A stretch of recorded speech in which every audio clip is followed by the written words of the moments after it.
L'homme ne vivra pas de pain seulement, mais de toute parole qui sort de la bouche de Dieu. Voici votre moment de méditation quotidienne.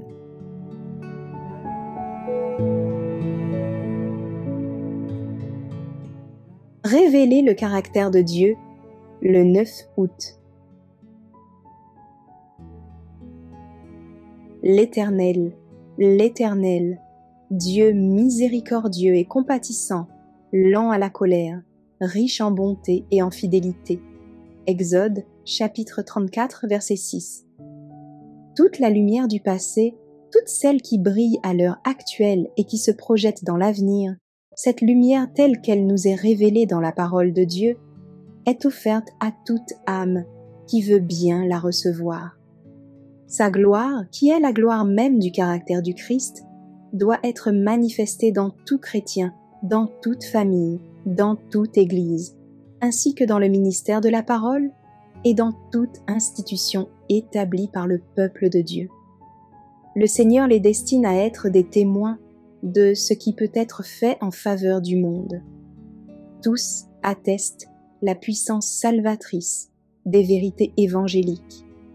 Le monde doit avoir une représentation du caractère divin en contemplant dans l'Église la bonté, la miséricorde, la justice et l'amour de Dieu. Si nous sommes en relation étroite avec le Seigneur, nous sommes ses ministres, même s'il ne nous arrive peut-être jamais de prêcher devant une assemblée. Nous sommes ouvriers avec Dieu lorsque nous réfléchissons dans le monde la perfection de son caractère.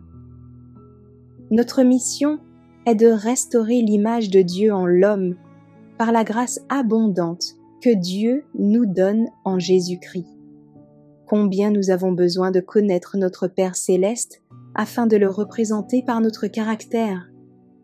Si nous ne voyons pas notre difformité morale, nous avons la preuve indubitable que nous n'avons pas encore discerné la beauté et l'excellence de Jésus-Christ, dont le caractère fait l'admiration de l'âme transformée par la grâce. Moins nous trouverons de choses estimables en nous, plus nous comprendrons la pureté infinie et l'amour de notre Sauveur. La vue de notre nature pécheresse et de notre impuissance nous jette dans les bras de celui qui peut nous pardonner. Et Jésus révèle sa force à l'âme qui le recherche dans le sentiment de son impuissance. Plus la conviction de notre misère nous pousse près de lui et de la parole de Dieu, plus haute est la vision que nous avons de son caractère, et plus parfaitement nous réfléchissons son image.